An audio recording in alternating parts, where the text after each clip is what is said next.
समस्त कहबा hallelujah praise the Lord praise. तो प्रभु को गौरव हो महिमा हो। तो प्रिय भाई भूमि माने से आपण जो माने फेरी नांती फेरंतु और आपण भाई भूमि मान को मध्य फेरे आंतु ताहले कोन से सुरक्षाकारी हेबे सुस्थताकारी हेबे साहाय्यकारी हेबे प्रभु को आशीर्वाद जंती फल दुकान मान केटा केटा ही अंगूर कोन कदली माने टंगई थिबे सेंती प्रभु को आशीर्वाद गुडा को झुलु केटा केटा ही झुलु बुझलो सुले चाहू केटा केटा ही आशीर्वाद गुडा को झुलु बुझलो चंद्र बाबू एले कोन हल कोन केंती हेले मिलबो केते पैसा देले मिलबो पैसा नहीं फ्री रे मिलबो कदली केटा जो झुले थिबे फ्री रे कदली तुमको देबे कि अंगूर जो झुले थिबे केटा केटा को फ्री रे देबे कि तुमको किंतु प्रभु कोन केंडा केंडा कर आशीर्वाद को झुले छंती फ्री रे मिलबो बुझलो राम भाई किंतु कोन करबार छी प्रभु कर पाखो सत्य पवित्र भावर फेरबार अछि पाप को छाड़ी कर फेरबार अछि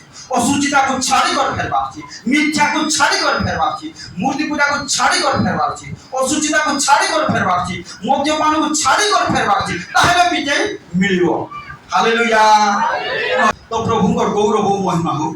तो कोन आसो हम आजिर वाक्य को हम ध्यान करबा खोलंतु मो सहित माथी पुस्तक 13 अध्याय 23 लिखा अछि जे वाक्य को सुनी कर बुझे सुनले खाली हेबो नै वाक्य को सुनी कर बुझे आ कोन करे आ गोटे जगह लिखा अछि पालन करे से आशीर्वाद पाइबो। वाक्य को सुनी कर बुझे सुनिबा आ बुझिबा खाली सुनले हेबो नै बुझबार अछि ఎవరైనా సరే వాక్యాన్ని తెలుసుకొని అర్థం చేసుకొని దేవుని వాక్యాన్ని कोन वाक्य को सुनी करी बुझे वाक्य को सुनला परे आमे कोन कहउचंती प्रभु बोली बुझबार ఎప్పుడైతే వాక్యం మనం తెలుసుకుంటామో వాక్యాన్ని అర్థం చేసుకుంటాం ఏం చెప్తున్నారు దేనికోసం చెప్తున్నారని మనం అర్థం చేసుకోవాలి వినాలి।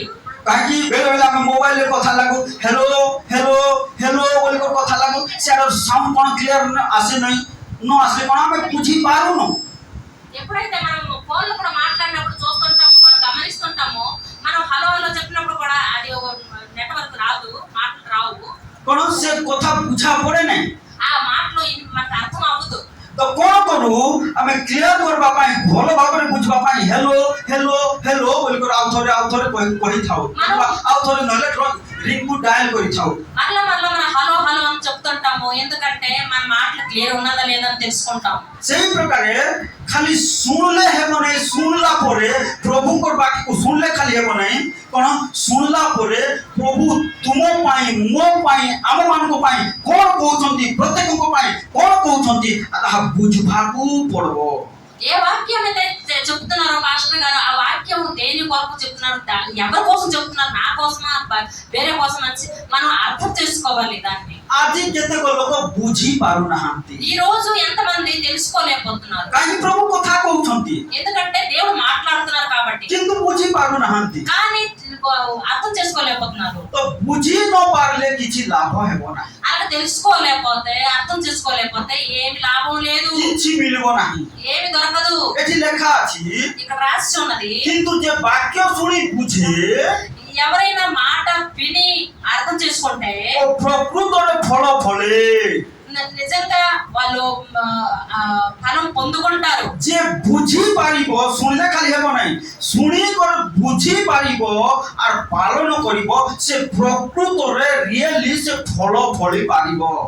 ఎవరైతే నిజంగా వారు ధ్యానంగా వింటారో అర్థం చేసుకుంటారో వారు ఫలం ఫలిస్తారు। केते गुण फलिबो लेखा अछि सेठी ఎంత వరకు ఫలిస్తారని ఉంది ये 100 गुण फेरु फलिबो ఎవరు 100 రెట్లు ఫలిస్తారు केही तो 60 गुण फलिबो ఎవరు 60 రెట్లు ఫలిస్తారు केही तो 30 गुण फलिबो ఎవరైతే 30 రెట్లు ఫలిస్తారు कोन 100 गुण 60 गुण 30 गुण first division second division third division जे भलरे बुझिबो फर्स्ट डिवीजन जे टिके कर मामूली रे बुझिबो सेकंड डिवीजन जे कोन आहुरी मामूली रे बुझिबो से थर्ड डिवीजन। ఎవరైనా సరే ఒక వ్యక్తి బాగా అర్థం చేసుకుంటే ఫస్ట్ డివిజన్ వస్తుంది, మళ్ళీ కొంచెం అర్థం చేసుకుంటే సెకండ్ డివిజన్ వస్తుంది, మళ్ళీ కొంచెం అర్థం చేసుకుంటే మరి థర్డ్ డివిజన్ వస్తుంది మార్కులు. तो कोन आ जे टोटली बुझी पाबो नै किछि पाइबो नै से फेल ఎవరైతే అస్సలు అర్థం చేయలేకపోతే అర్థం రాకపోతే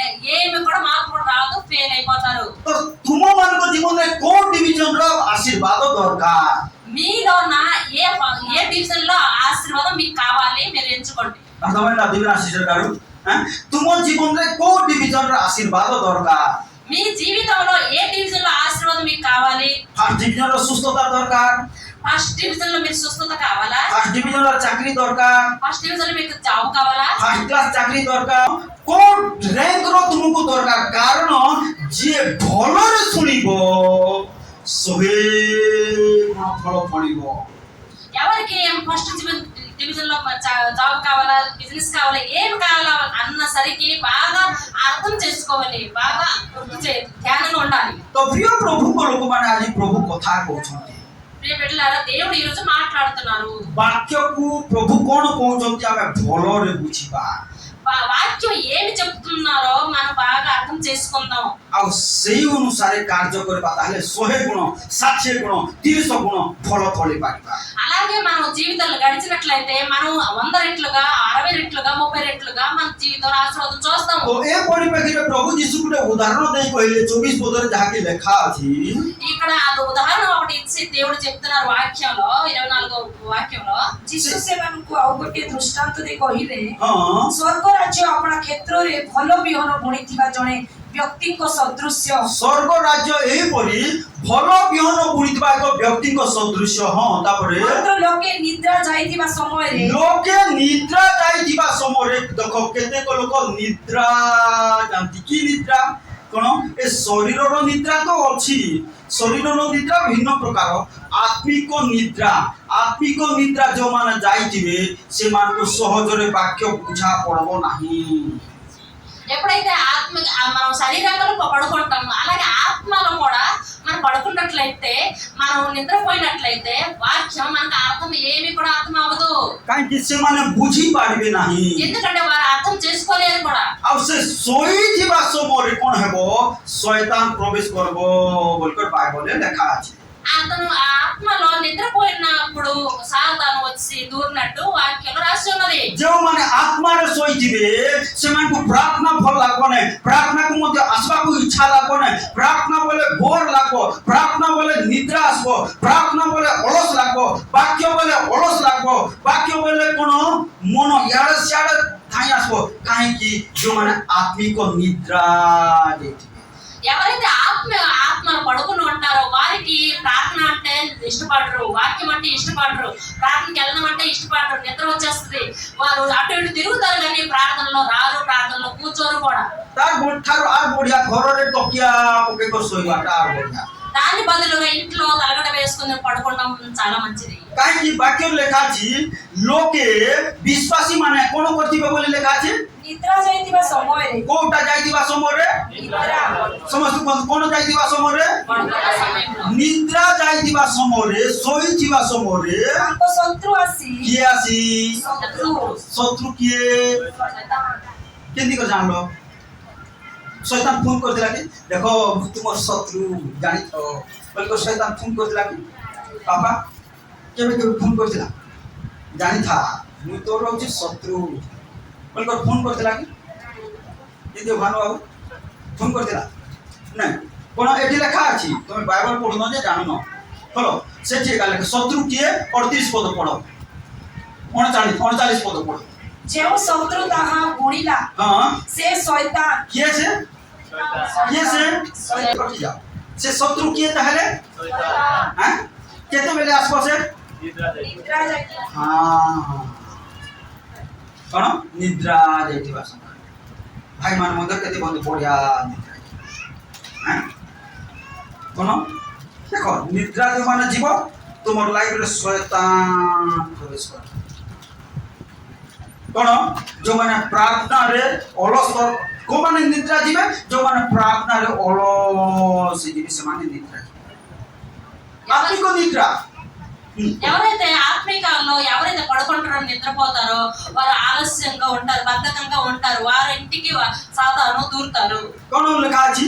ଯୋଉମାନେ ଆତ୍ମାରେ ନିଦ୍ରା ଯିବେ ତାର ଅର୍ଥ ସେମାନଙ୍କୁ କୋଉ ଆତ୍ମିକ ବିଷୟ ମଧ୍ୟ ଭଲ ଲାଗିବ ନାହିଁ, ପ୍ରାର୍ଥନା ଭଲ ଲାଗିବ ନାହିଁ, ବାଇବଲ ଭଲ ଲାଗିବ ନାହିଁ, କଣ କୋଉ ଆତ୍ମିକ ଆରାଧନା ଭଲ ଲାଗିବ ନାହିଁ, ଆଣ୍ଠୁ ପକେଇବାକୁ ଭଲ ଲାଗିବ ନାହିଁ, ଫାଷ୍ଟିଂ କରିବାକୁ ଭଲ ଲାଗିବ ନାହିଁ, ଭଲ ଲାଗିବ ନାହିଁ। କଣ ସେମାନେ ଯୋଉ ଆତ୍ମିକ ନିଦ୍ରା ଯାଇଥିବେ ସେମାନଙ୍କ ଲାଇଫରେ ଶୈତାନ ପ୍ରବେଶ କରିଥିବ ଆଉ ସବୁ ସଜାଡ଼ିଥିବା ଜିନିଷକୁ ବିଗାଡ଼ି ଦେବ। ఎప్పుడైతే ఆత్మీయంగా పడుకున్న వారి జీవితంలో మనం చూసినట్లయితే వారికి ప్రార్థన ఇష్టపడరు, ప్రార్థనకి వెళ్ళరు, ఇంట్లో ప్రార్థన చేయరు, ప్రార్థన చేసినప్పుడు నిద్ర వస్తుంది, ఆలస్యం వస్తుంది, ఇటువంటి తినడానికే మనసు వస్తుంది కానీ ప్రార్థనలో మాత్రం సంతోషం రాదు, ఉత్సాహం రాదు।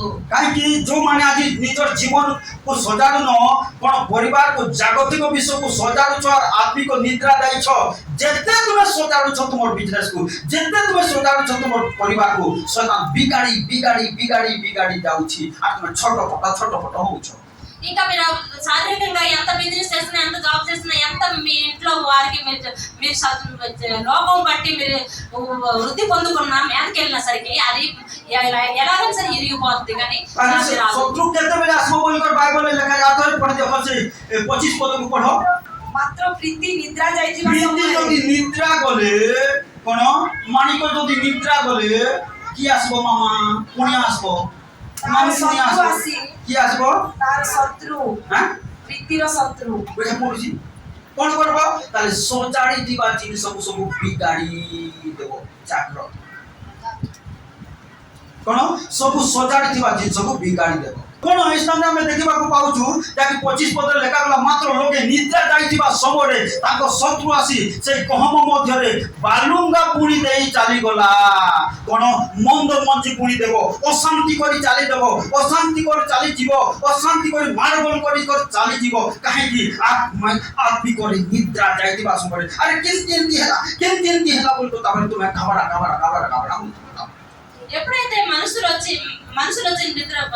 నిద్రపోతారో ఆ నిద్రపోయిన టైంకి మీరు ఇంట్లో ఎంత జీతం తెచ్చినా, ఎంత డబ్బులు తెచ్చినా, ఏది తెచ్చినా సరికి ఇంట్లో అశాంతిగా ఉంటది, ఇరిగిపోతుంటది, మీరు ఆశ్చర్యపోతారు, ఇంత డబ్బులు తెస్తున్నాం, ఇంత జీతం వస్తుంది, ఏమవుతుంది అని మీరు ఆశ్చర్యపోతారు। ତ ପ୍ରଭୁଙ୍କ ଗୌରବ ଯେତେବେଳେ ତୁମେ ମନେ ରଖ ନିଦ୍ରା ଯାଉଛ, ଆତ୍ମିକରେ ନିଦ୍ରା ଯାଉଛ, ପ୍ରାର୍ଥନାରେ ଅଳସ ହଉଛ, ତାହେଲେ ତୁମର ଘରର କବାଟ, ଆତ୍ମିକ କବାଟ ଖୋଲା ଅଛି ଆଉ ଶୈତାନ ପ୍ରବେଶ କରିବା ପାଇଁ ତା ପାଇଁ କଣ ଦ୍ୱାର ଖୋଲା ହେଇଯାଉଛି, ମେଲା ହେଇଯାଉଛି। ఎప్పుడైతే ఆత్మికలు మీరు నిద్రించినట్లయితే, ప్రార్థనలు కానీ వాక్యాలు కానీ నిద్రించినట్లయితే మీ యొక్క తలుపులు తెరిచి ఉంటున్నాయి।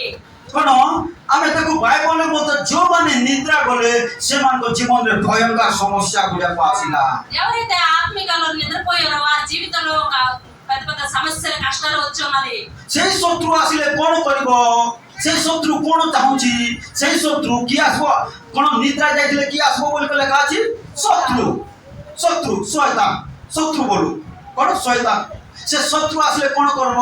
ସେ ଶତ୍ରୁ କଣ ଇଚ୍ଛା କରୁଛି? ବୁଝା ପଡୁଛି? ସେ ଶତ୍ରୁ କଣ ଇଚ୍ଛା କରୁଛି? ଖୋଲ ଟିକେ ଦେଖେଇବି, ଯାତ୍ରା ପୁସ୍ତକ ନିକଟକୁ ଆସ। ସେ ଶତ୍ରୁ ଆସିଲେ କଣ କରିବ ଲେଖା ଅଛି, ଯାତ୍ରା ପୁସ୍ତକ 15ର 9କୁ ପଢ। ଶତ୍ରୁ କହିଲା, କଣ ଶତ୍ରୁ କହିଲା? କିଏ କହିଲା? ଶତ୍ରୁ କହିଲା, କଣ କହିଲା? ଆମେ ପଛେ ପଛେ ଆମେ ଦୌଡ଼ିବା, ପଛେ ଦୌଡ଼ିବା। ଯେତେବେଳେ ତୁମେ ଆତ୍ମିକ ନିଦ୍ରା ଯିବ, ପ୍ରାର୍ଥନାରେ ଅଳସ ହେବ, ତୁମେ ଯୁଆଡେ ଗଲେ ଶୈତାନ ତୁମର ପଛେ ଯିବ। କଣ ଯୁଆଡେ ଗଲେ ତୁମେ ବିଶାଖାପାଟଣା ଗଲେ ଶତ୍ରୁ ତୁମର କୁଆଡେ ଯିବ? କୁଆଡେ ଯିବ ବୋଲି ଲେଖା ଅଛି? ପଛେ ଯିବ। ଗ୍ୟାରେଜକୁ ଗଲେ, ମାମୁଁ ଗାଁ ଗଲେ, ମାଉସୀ ଘର ଗଲେ, ପିଉସୀ ଘର ଗଲେ, କୋରାପୁଟ ଗଲେ, ସୁନାବେଡା ଗଲେ, ଲୋଦିବେଡା ଗଲେ, ଦଶମନପୁର ଗଲେ, କୁଆଡେ ଯିବ ଶୈତାନ? ଶତ୍ରୁ ଏଠି ଲେଖା ଅଛି। ଏ ଯୋଉ ଡୋମର ବାବୁ ମୁଁ ଲେଖି ଦେଇଛି, ଏଟା ଲେଖା ଅଛି। ଆଥରେ ପଢ। ଶତ୍ରୁ କହିଲା, କିଏ କହିଲା? ଶତ୍ରୁ କହିଲା, କିଏ କହିଲା? ଶତ୍ରୁ। ଦେଖ ଶତ୍ରୁ ପୁଣି କହିବ ଛାଡବି ନାହିଁ, କୋବି କି ଛାଡବି ନାହିଁ। ଏ ପ୍ରାର୍ଥନାରେ ଉଣା ପଡିଲାଣି, ଏ ଛାଡବି ନାହିଁ ବୋଲିବ ଶତ୍ରୁ।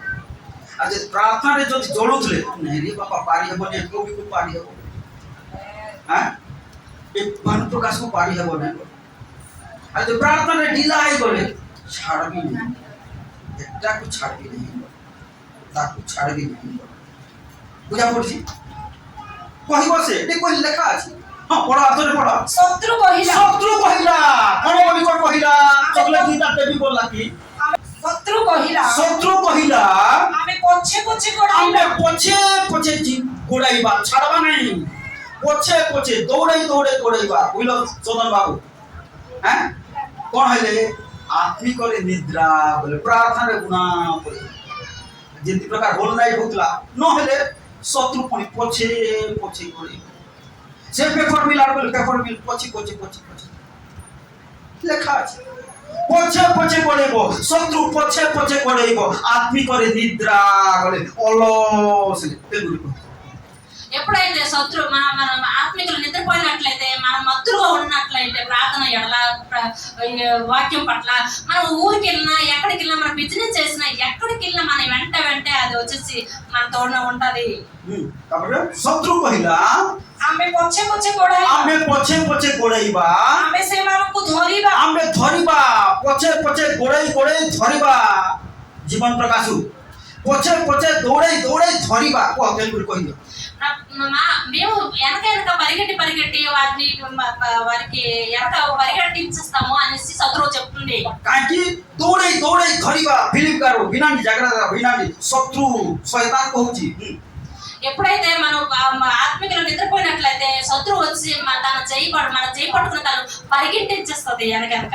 कोनसे प्लानिंग करबो तार अर्थ से देखुची किए प्रार्थना करछि कि करू नाही बुझलो कोलावती म किए प्रार्थना करछि कि करू नाही कि हाय कर टीवी देखुची कोन कि हाय कर सिनेमा देखुची कि हाय कर सीरियल देखुची शत्रु सबू देखुची कोन ये प्रार्थना करू नाही यार पाखरे अग्नि नाही बोल कोन करबो पछे दौड़ेबो तुम जुआरे बोले सियारे दौड़ेबो तुम पछे दौड़ेबो जाग्र प्रिय मंडल रो भाई भूल माना बोलो अंशमान बाबू मु रक्षा पाई पारबी बोली कृष्ण भाबो पारबो गोटे विपद खसी गले आ गोटे विपद ये थोर मेडिकल केंती रक्षा पाई गले ओ प्रभु सुस्त गले धन्यवाद प्रभु प्रेज द लॉर्ड धन्यवाद प्रभु बोले साक्ष्य देल ना आ थोर देखुची आर गोटे थोर एंटी मारबी जे देखुथा ना चारटा सन लागछि 10टा लागबो केतेटा लागबो बोलबो गोटे स्टिच पड़िछि 5टा पड़बो कहबो శత్రువు ఎదురు చూస్తూనే ఉంటది ఎందుకంటే శత్రువు చూస్తుంది మీరు ప్రార్థన చేస్తున్నారంటే మంచిదే లేని ఎడల ప్రార్థన చేయకపోయిన ఎడల మీకు పరిగెట్టించేసి మీకు ప్రతి విషయంలో ప్రతి రోజు కూడా ప్రతి విషయంలో నాశనం చేయడానికి చూస్తుంది కానీ మీకు అశాంతిని కలుగజేస్తుంది కొనుతు మోసద দেখেনি গোটে বিপদৰ ৰক্ষা পাইলে আৰু গোটে বিপদ জগি থিব বলিকৰ বাইবলে লেখা আছে মো সহিত আমোস পুস্তক নিকটক আসন্তু 5 অধ্যায় 19 পদৰ পঢ়ি চালো कौनसी मनुष्य कौनसी भाई कौनसी भौणी मने रखो कौनसी भाई कौनसी भौणी हां सिंह ठारू रक्षा पाई गला जा रे बापा रक्षा पाई बोली रे बापा कोन भर्ती गोली रे बापा ए समस्या भर्ती गोली ए चोर ठारू रक्षा पाई गोली ए शैतान ठारू रक्षा पाई गोली भाबो सिंह ठारू रक्षा पाइबो कोनोसी मनुष्य सिंह ठारू रक्षा पाइले कोन हेबो बोली को लेखा अछि जेपरि भल्लुकर हाबुड़ रे पडिला भालुर हाबुड़ रे पडिबो जागरो कोन थरे सिना जेते बेले कोन हे प्रभु दया करो बोली प्रभु दया कर देबे काहे दया बोलु परमेश्वर था सहित सुन समझते যদি আত্মিক জীবন ভালো নাই আত্মিক নিদ্রা যাইছ প্রার্থনা জীবন ভালো নাই কোন বাইবেল স্টাডি করবার জীবন ভালো নাই প্রার্থনা কো ধুসা লাগু নাই গোটে বিপদর খসি গল সিনা আর গোটে বিপদ জগিতিব সিংহ ঠাରୁ রক্ষা পাইলা বড় ভূমি আতর ভন্দর কৌনসি মনুষ্য কৌনসি ভাই কৌনসি ভূমি सिंह ठारू रक्षा पाइला जेपरि भल्लुकर हाबुड़ रे पडिला पर भालुर हाबुड़ रे पड़बो गोटे विपदर खसी गले आर गोटे विपदर पड़बो कौन गोटे विपद खसी गल आ गोटे विपद पड़ब कहीं जदि आत्मिक निद्रा जाइछ प्रार्थना को तृषा लागू नहीं प्रभु पाई तृषा लागू नहीं जगत पाई तृषा लागुची आत्मिक जीवन कौन भल नहीं गोटे विपद खसी गले आ गोटे विपद पड़वा चांस ఎప్పుడైతే మన జీవితం బాగలేదంటే ప్రాణం తగ్గిపోయినట్లయితే మన జీవితం మనం ఒకసారి సింహం నోటి నుంచి తప్పించుకోగలము కానీ ఎలుగుబంటి నోట్ల నుంచి తప్పించుకోలేము ఒకటి తర్వాత ఒకటి అక్కడ మనకి ఇబ్బందులు ఆపదలు వస్తూనే ఉంటాయి हाँ कोन आथरे कोन 19 पदकु କୌଣସି ମନୁଷ୍ୟ ସିଂହଠାରୁ ପଳାଇ हाँ हाँ ଯେପରି ଭଲ୍ଲୁକର ହାବୁଡ଼ରେ ପଡ଼ିଲା भालुकर हाबडर पडिला ଅଥବା ଗୃହ ମଧ୍ୟରେ ପ୍ରବେଶ କରି गृह मध्य प्रवेश करे जहाँ हो कोन सिंह ठार रक्षा पाइले रे बापा भालू ठार भी रक्षा पाइले रे बापा से समस्या रक्षा पाइले रे बापा से ज्वर ठार रक्षा पाइले रे बापा धन्यवाद प्रभु प्रेज द लॉर्ड बोली कर देते बोले साक्ष्य दे कर घर को जाओ छी घरे कोन हेबो बोली कर लिखा अछि ଗୃହ ମଧ୍ୟରେ ପ୍ରବେଶ କରି गृह मध्य प्रवेश कला क्षणी କାନ୍ଥ ଉପରେ ହସ୍ତ कांधों ଦିଅନ୍ତେ पर जाओ रे बाबा याद देखो जाओ रे बाबा प्रभु दया कले हे प्रभु धन्यवाद बोली ए कांधो रे हाथ दो दो कोन हेबो बोली कर लिखा अछि ସର୍ପ ତାକୁ ଧ୍ୱଂସ सब ନବ। आकाश को ठाक लाई हाथ रे कमा जाग्रत लेखा अछि एठी जाग्रत डरो छी कि मुई ନାହିଁ। राहुल बाबू डरो छी कि लेखा अछि एठी गोटे समस्या रक्षा पाइलो हे प्रभु धन्यवाद बोली कर कहलो आर गोटे समस्या जगित को आर गोटे समस्या प्रभु दया करो बोली कर कांगलो बोले कोन हा बोली कर उठ बोले हाथ रे घरे सोफा रे आराम से बदला हाथ रे मारबो बोली लेखा अछि कि नहीं ହଁ। हाँ? ଗୃହ ମଧ୍ୟରେ ପ୍ରବେଶ गृह କରି मध्य प्रवेश कला क्षणी କାନ୍ଥ ଉପରେ ହସ୍ତ ଦିଅନ୍ତେ कांत ऊपर एंती हाथ देइथिला बेले ସର୍ପ ତାକୁ ଧ୍ୱଂସ ନବ। सर्प आसको ठो कोना मारबो जाग्रत इति पई आपनी करे निद्रा जाओ नहीं को ఎప్పుడైతే సింహం నోటి నుంచి మీరు తప్పించుకోగలరు కానీ తర్వాత ఎలుగుబంటి నుంచి మీరు తప్పించుకోగలరు ఈ రెండింటి ఆపద నుంచి ఇంత పెద్ద కష్టం నుంచి తప్పించగలను తండ్రి నీకు వందనాలు తప్పించారు అనేసి మీరు సాక్షి చెప్పేసి మీరు ఇంటికి వెళ్ళిన తర్వాత దేవుడికి వందనాలు చెల్లించినప్పుడు మళ్ళీ కూడా ఆ గోడ దగ్గర ఆ పాము వచ్చి నీకు కలుస్తుంది सेति पई प्रिय भाई भौणी माने यो छोटो वाक्य आपण मानकु समस्त को उत्साह देई कहूची आपण फेरंतु आत्मिक निद्रा जानतु नहीं आत्मा उत्तप्त हो जाकि वाक्य रे लिखा जाए कोलोसेसर गोटे वाक्य पढ़िबा रोमियो पुस्तक 12:11 पद रे आत्मा रे उत्तप्त हो आत्मा रे जागृत हो ଉଚ୍ଚ ପରେ ଶୀତଳ ହୁଅ उच्च ନାହିଁ। करे शिथिल जागृत कोन उच्च करे शिथिल हो नहीं ଆତ୍ମାରେ ଉତ୍ତପ୍ତ ହୁଅ आत्मा रे उत्तप्त होई प्रार्थना करो सेवा करो आत्मा रे उत्तप्त हो आ कोन करो ପ୍ରଭୁଙ୍କର ସେବା କର। प्रभु को निकट रे प्रार्थना करो प्रभु को सेवा करो प्रभु आज कथा कहउछन्ति प्रिय भाई भौणी माने कोन आज जानो आत्मा रे के निद्रा जानतु नहीं आत्मा रे उत्तप्त होई प्रार्थना करंतु सेवा करंतु तारे 100 गुण 60 गुण 30 गुण आपण मान फल फलिबे हालेलुया जोर से कहबा हालेलुया केते गुण 100 गुण 60 गुण 30 गुण first division second division third division रे तुमर जॉब हेबो तुमर बिजनेस हेबो तुमर कार्य हेबो तुमर समस्त विषय हेबो प्रभु आज कथा कहउछन्ति एति पई वाक्य रे लेखाछि उज्जवल शिथिल हो ना ఆత్మలో మనం ఈ రోజు లేచి ఉన్నాం మనం ఆత్మలో సిద్ధంగా ఉన్నాం ఆత్మలో పరిగెడదాం ప్రార్థనలో వాక్యాల్లో ప్రార్థన ఉపవాస ప్రార్థనలో మనం పరిగెడదాం ప్రార్థనలో మనం పరిగెట్టినప్పుడు ప్రార్థనలో ఉన్నప్పుడు దేవుడు మనకి ఆశీర్వదిస్తారు దేవుడు సేవలో ఉండడం మన దేవుడు ఆశీర్వదిస్తారు మన ప్రత్యేక విషయంలో ఫస్ట్ డివిజన్లో కానీ సెకండ్ డివిజన్లో కాదు కానీ అన్నిట్లో దేవుడు మనకి జాబ్లో బిజినెస్ లో చదువుల్లో అన్ని ర్యాంకుల్లో మనకి దేవుడు విజయం ఇస్తారు तो प्रभु आज कथा कहउछन्ति प्रिय भाई भौणी माने जण को उदाहरण केवल देखिबा जाकि राजा सोलोमन से आंठुपाती प्रार्थना करथले केमिति प्रार्थना करथले बोले लेखाछि आंठुपाती को प्रार्थना करथले कोलो सहित देखिबि प्रथम राजा बोले शीघ्र शीघ्र आसंतु कि प्रकार आंठुपाती सोलोमन प्रार्थना करथले कोलो सहित प्रथम राजा बोले ये प्रथम राजा बोले 18:54 पद को के जण शीघ्र पढो शीघ्र लेट नहीं जल्दी जल्दी 8:54 पद पढो ଅନନ୍ତର ସଲୋମନ ସଦାପ୍ରଭୁଙ୍କ ନିକଟରେ ଅନନ୍ତର ସଲୋମନ ସଦାପ୍ରଭୁଙ୍କ ନିକଟରେ ଏହି ସବୁ ପ୍ରାର୍ଥନା ଓ ବିନତି ନିବେଦନ କରିବାର ସମାପ୍ତ କରନ୍ତେ प्रार्थना निवेदन समाप्त समाप्त करन्ते ସେ ସଦାପ୍ରଭୁଙ୍କ ଯଜ୍ଞବେଦୀ ସମ୍ମୁଖରେ हाँ ଜାଣୁପାତରୁ ଓ ସ୍ୱର୍ଗ ଆଡ଼େ ହସ୍ତ ବିସ୍ତାର କରନ୍ତି। आतरे से मझियन सब पढ़ो से सदा प्रभु को यज्ञ बेदी सम्मुख रे से सदाप्रभुको यज्ञ वेदी सम्मुखरे पातरु जानुपाती अर्थात जानुपाती बोला आंठुपाती को से प्रार्थना बोले हालेलुया हालेलुया आज कुछ वाक्य आसो द्वितीय वंशावली 6:13 को आसो शीघ्र पढ़ो कोन ए आंठुपाती को प्रार्थना करबा लोक जेते बेले ठंडा होई गले शिथिल होई गले आत्मिक निद्रा गले कोन हैला ताको राज्य दुई भाग हे गला बोले खाजी 6:13 कारण सोलोमन 5 हात दीर्घ और 5 हात प्रस्थ और 3 हात उच्च एक पित्तलमय मंचा निर्माण करी प्रांगणर मध्यस्थल रे रखिथिले आ से तळी ऊपर ठिया होई समस्त इस्राएल रो समाज सम्मुख रे आंठुपाती कौन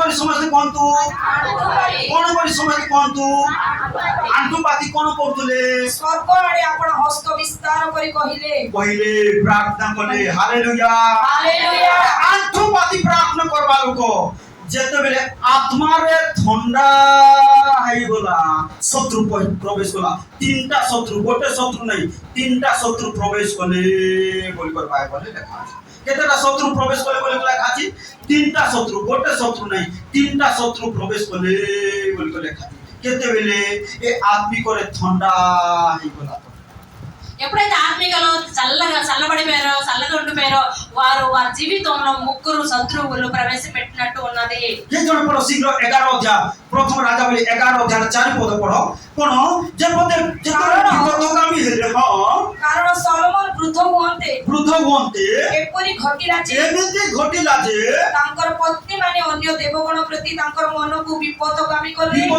कले पुनी तांकर पिता दाऊदंकर अंतःकरण करी तांकर अंतःकरण सदा प्रभु परमेश्वरଙ୍କ परि सिद्ध नहिला परफेक्ट नहिला हृदय पवित्र नहिला कोन टिके आत्मिक निद्रा आसला पाप आसला असुचिता आसला जेते बेले आसिला तीनटा शत्रु बाहरले बोल के लेखा केतेटा तीनटा शत्रु बाहरले प्रथम शत्रु 14 पद रे लेखा अनंतर सदा प्रभु इदोमियो हदद को सोलोमनकर विपक्ष करी उत्पन्न कले के उत्पन्न कले सदा प्रभु के उत्पन्न कले प्रभु एका शत्रु मान को ठिया करिवे तुम शत्रु मान को ठिया करिवे कोन कले आत्मिक निद्रा गले प्रार्थना को टिके अलस लागले प्रार्थना करबा को प्रभु को पाको का सब अलस ले शत्रु प्रवेश कर प्रिय भाई भूमि माने चित्तमाई कोन वाक्य रामे देखिबा को करू कोन आत्मा उच्च कर शिथिल हो नहीं आत्मा रे उत्तप्त होई प्रभु को सेवा करो प्रभु को निकट प्रार्थना करो रोमियो पुस्तक 12:11 पद जहाँ की लेखा गला उच्च करे शिथिल हो नहीं कोन आत्मा रे उत्तप्त होई प्रभु को सेवा करो प्रार्थना करो ताहेले कोन हबो first division second division third division 100 गुण 60 गुण 30 गुण रे फल पड़िबो ఎప్పుడైతే సొలొమోను వృద్ధుడైనప్పుడు తన జీవితంలో ముగ్గురు శత్రువులు మనం చూసాము ఆ ముగ్గురు శత్రువులు ఎదోమియా హదదు అనే ఒకరిని లేపి దేవుడు ముగ్గురు శత్రువులను లేపించారు అలాగే మనం నిద్రలో ఉన్నప్పుడు మనకు అనేక సమస్యలు అనేక బాధలు అనేక సాధనలు అనేక విధాలుగా మన తెచ్చి నాశనం చేస్తుంది ఎప్పుడైతే మనం లేచి దేవుడు ఆత్మలో మనం వృద్ధింప చేస్తామో ఉజ్జీవంతో ప్రార్థనలో ఉపవాసంలో ప్రార్థనలో ఉంటామో అప్పుడు మన ఆశీర్వాదం చూస్తాము प्रभु को गौरव हो महिमा हो एतमे आसु एतबे चक्षु बंद करबा प्रार्थना करबा आमे जेबरे आत्मिक निद्रा न जाऊ आसु समस्या हम चक्षु बंद करबा जे जदी पारिबे आपण जागरा आंठुपाती प्रार्थना करंतु कहंतु प्रभु मो 100 गुण 60 गुण 300 गुण फल फले करबी मते सहाय्य कर प्रभु आपण आत्मिक निद्रा न जानतु अलस न हंतु आत्मा रे उत्तप्त होई प्रभु को सेवा करंतु नहेले कोन सिंह मुखर रक्षा पाई गले भल्लुकर हाबुड़ पड़िबे भल्लुकर रक्षा पाइले सर्वदर्शन हाबुड़ पड़िबे जागृत हंतु प्रिय भाई भौणी माने ए दिन मान करे अब आसु आमे उच्च करे शिथिल न होई आत्मा रे उत्तप्त होई प्रार्थना करू सेवा करू आराधना करू फाटी करू आंतु को प्रभु को गौरव करू प्रिय भौणी आज जदी सुनिबो आप बुझिबो ताले 100 गुण 60 गुण 30 गुण फल पड़िबो first division second division third division तुम्हार रिजल्ट आसी पाए प्रभु आज वाक्य द्वारा कथा कहछन आसो हम चक्षु बंद करबा ପ୍ରାର୍ଥନା କରିବା। ଯଦି ନ ଶୁଣିବ ଆତ୍ମାରେ ଯଦି ନିଦ୍ରା ଯିବ ତାହେଲେ ଗୋଟେ ବିପଦର ଖସିଗଲେ ସିଂହରୁ ଖସିଗଲ, ଭାଲୁକର ହାବୁଡ଼ରେ ପଡ଼ିବ, ଭାଲୁକ ଠାରୁ ଖସିଗଲ ସର୍ପର ହାବୁଡ଼ରେ ପଡ଼ିବ। ଜାଗ୍ରତ ଥାଅ। ସେଥିପାଇଁ ଆଜି ଆତ୍ମାରେ ଉତ୍ତପ୍ତ ହୋଇ ତାଙ୍କ ସେବା କର, ତାଙ୍କ ନିକଟରେ ପ୍ରାର୍ଥନା କର, ସେ ସାହାଯ୍ୟ କରିବେ। ପ୍ରାର୍ଥନା କରିବା। ମଙ୍ଗଳମୟ ସଦା ପ୍ରଭୁ ତୁମକୁ ଧନ୍ୟବାଦ ଦେଉଛୁ ବାପା। ତୁମେ ଗୌରବ ପ୍ରଶଂସା ସ୍ତୁତି ପାଇବାର ଯୋଗ୍ୟ ପରମେଶ୍ୱର ରାଜା ପିତା ପ୍ରଭୁ। ଆଜି ମଣ୍ଡଳୀ ଶୁଣିବ, ବୁଝିବ, ପାଳନ କରିବ ପ୍ରଭୁ ତୁମର ବାକ୍ୟକୁ। ତୁମେ ସାହାଯ୍ୟ କର, ତୁମେ ଅନୁଗ୍ରହ କର, ତୁମେ ଦୟା କର। ଓ ପ୍ରଭୁ 100 ଗୁଣ 60 ଗୁଣ 30 ଗୁଣରେ ଫଳ ଫଳି ପାରିବେ ଆଜିର ମଣ୍ଡଳର ଭାଇ ଭଉଣୀ ମାନେ ପ୍ରଭୁ ତୁମେ ଦୟା କର, ସାହାଯ୍ୟ କର, ଅନୁଗ୍ରହ କର। ପ୍ରତ୍ୟେକ ପରିବାରକୁ ପାରିବାରିକ ଭାବରେ ଆଶୀର୍ବାଦ କର, ପ୍ରତ୍ୟେକ ବ୍ୟକ୍ତିକୁ ବ୍ୟକ୍ତିଗତ ଭାବରେ ଆଶୀର୍ବାଦ କର। ପ୍ରତ୍ୟେକ ପରିବାର ସମସ୍ୟା ଯୀଶୁଙ୍କ ନାମରେ ସମାଧାନ ହୋ ପରମେଶ୍ୱର। ପ୍ରତ୍ୟେକ ପରିବାର ଅଭାବ ଯୀଶୁଙ୍କ ନାମରେ ଦୂର ହୋ ପରମେଶ୍ୱର। प्रत्येक परिवार रोग जीसुଙ୍କ नामରେ दूर हो परमेश्वर। समस्त सुगर बीपी जीसुଙ୍କ नामରେ नॉर्मल हो परमेश्वर। ये अंचल जीसुଙ୍କ नामରେ ओ जीसुଙ୍କ पाद तले बसीभूत हो परमेश्वर। प्रत्येक जातिर लोक माने जीसुଙ୍କ नामରେ मन परिवर्तन करबे परमेश्वर। ओ समस्त शैतानिक उपासना जीसुଙ୍କ नामରେ बंद हो परमेश्वर। समस्त मदभाटी जीसुଙ୍କ नामରେ बंद हो परमेश्वर। प्रभु दया कर साहाय्य कर। प्रत्येक चाकरी बिजनेस रे प्रचुर प्रचुर आशीर्वाद कर। प्रभु दया कर, दया कर। स्वर्गस्थ पिता निश्चय आम प्रार्थना शुणिछ, उत्तर देइछ, साहाय्य कर। प्रभु धन्यवाद। तुमर प्रिय पुत्र नाजरेथ यीशु ख्रीष्ट नाम प्रार्थना करूँ।